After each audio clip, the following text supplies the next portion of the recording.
আসসালামু আলাইকুম, কেমন আছেন সবাই? আশা করি সবাই অনেক ভালো আছেন। আলহামদুলিল্লাহ আমি অনেক ভালো আছি। তো এখানে এটা কিসের ডিম অনেকে দেখে বুঝে যাচ্ছ, এটা হলো কোয়েল পাখির ডিম।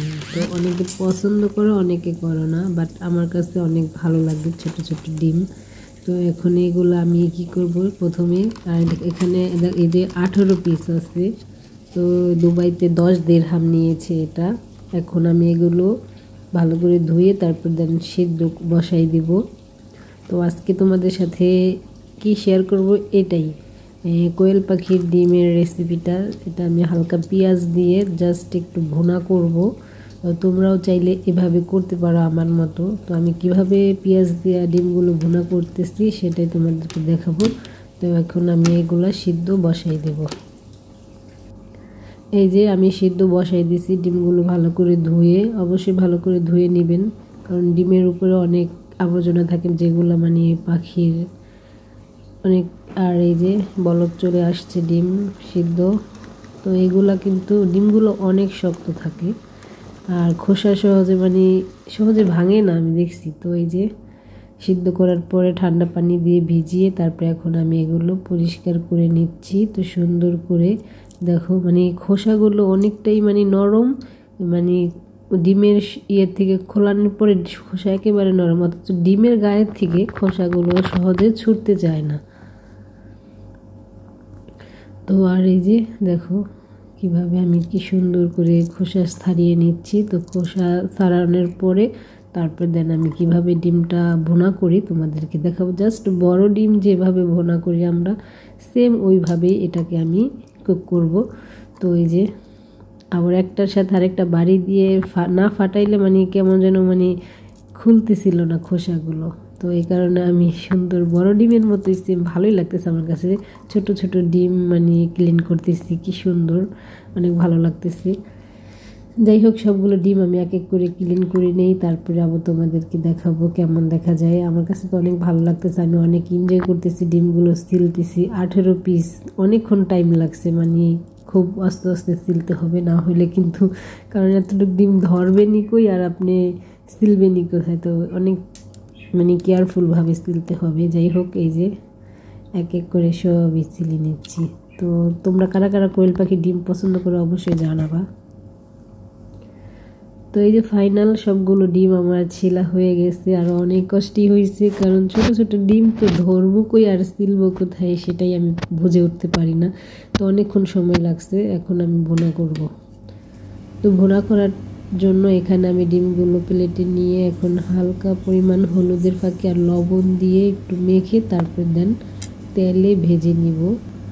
যে মশলা মাখা হয়ে গেছে, এগুলো আর কাটা লাগবে না, কারণ ছোট ছোট ডিম, তো এই কারণে ভাজা দিলে ঠিক হয়ে যাবে। তো এই যে একটু তেলের ভিতরে এখন আমি ডিমগুলো ছেড়ে দিলাম, আর চুলা অলরেডি ধরানো আছে। তো আমার ভিডিও যদি তোমাদের কাছে ভালো লেগে থাকে অবশ্যই আমার চ্যানেলটি সাবস্ক্রাইব করে দেবে, আর পাশে থাকা ছোটো বেল আইকনটি ক্লিক করে রাখবেন, আর লাইক ও শেয়ার করে দেবে সবার সাথে। যাই হোক, এখন আমি ডিমগুলো সুন্দর করে ভেজে নেব। তো এই যে আমার ডিমগুলো ফাইনাল ভাজা হয়ে গেছে, দেখছো কি সুন্দর, একটু হালকা ব্রাউন ব্রাউন কালার হয়ে গেছে। এখন আমি ডিমগুলো উঠিয়ে নেব একটা প্লেটে, তারপরে যেন আমি কি মশলা দিয়ে ভুনা করে দেখাবো। তো ডিম ভাজা হয়ে গেছে, এখানে আমি হালকা পরিমাণ আদা রসুন আর একটা ম্যাগি আর পেঁয়াজ আর কাঁচামরিচ নিয়েছি। এখন পরিমাণ মতো এখানে পেঁয়াজ কুচি আর কাঁচামরিচ দিয়ে তারপরে হালকা ব্রাউন করে ভেজে নিব, কারণ পেঁয়াজের একটা ব্যাড স্মেল, ওটা ভালো লাগে না কিন্তু। তাই পেঁয়াজটাকে ভালো করে ভেজে পেঁয়াজের গন্ধটাকে আগে দূর করতে হবে, তাহলেই ভালো লাগবে। এই যে আমার পেঁয়াজ কিন্তু অলরেডি ভাজা হয়ে গেছে, এখন আমি আদা রসুন পেস্ট একটু তেলের সাথে ভেজে দিব।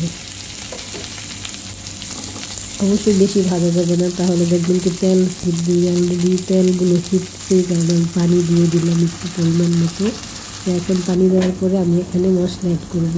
প্রথমে তো লবণ দিয়ে দিলাম পরিমাণ মতো, বেশি লবণ দিবেন না, যেহেতু একটা ম্যাগি দিচ্ছি ওটাতে অবশ্যই আমার লবণ আছে। আর এখানে হলুদের গুঁড়ি আর মরিচের গুঁড়ি খুবই অল্প পরিমাণ দিয়েছি, কারণ যেহেতু পেঁয়াজের পরিমাণ অল্প।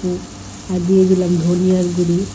তো এখন একসাথে মিক্স করে ভালো করে কষিয়ে নিব। আর অনেক সুন্দর একটা কালার চলে আসতে দেখেই বোঝা যাচ্ছে, অনেক ইয়াম্মি হবে। তো কষানো শেষ, এখন আমি ডিমগুলো একটু কষিয়ে তারপরে হালকা পরিমাণে একটু পানি দিব, কারণ ডিমের যাতে একটু ডিমটা একটু নরম হয়, তারপরে ডিমের ভিতরে একটু মশলাগুলো ভালো করে ঢুকে, এই কারণে। তো এখানে একটু কষিয়ে নিচ্ছি ডিমগুলো। কি সুন্দর লাগতেছে, আমার কাছে অনেক ভালো লাগতেছে এই ডিমগুলো রাঁধতে কেন জানি। আর এই যে পরিমাণ মতো একটু পানি দিয়ে দিয়েছি যাতে একটু সিদ্ধ হয় সবগুলো, পেঁয়াজটাও ভালো করে সিদ্ধ হবে আর ডিমগুলো যাতে আর একটু ভালো করে মশলার সাথে অ্যাড হয়। তো এই যে ফাইনালি কি সুন্দর বলকে চলে আসছে, আমার কাছে অনেক ভালো লাগতেছে। আর এই পর্যায়ে আমি দিয়ে দিলাম ফ্রোজেন করা ধনিয়া পাতা, কারণ আমি সবসময় ফ্রোজেন করে রাখি ধনিয়া পাতাটা। দেখা যায় বাজার থেকে একসাথে অনেকগুলো আনলে নষ্ট হয়ে যাওয়ার সম্ভাবনা থাকে, এই কারণে আমি ভালো করে ধুয়ে কেটে তারপরে ফ্রোজেন করে রেখে দিই ডিপে। যাই হোক, এই যে আমার ডিম ভুনাটা হয়ে গেছে অলরেডি, কিন্তু এখন আমি এগুলো একটা বাটিতে বেড়ে নিব।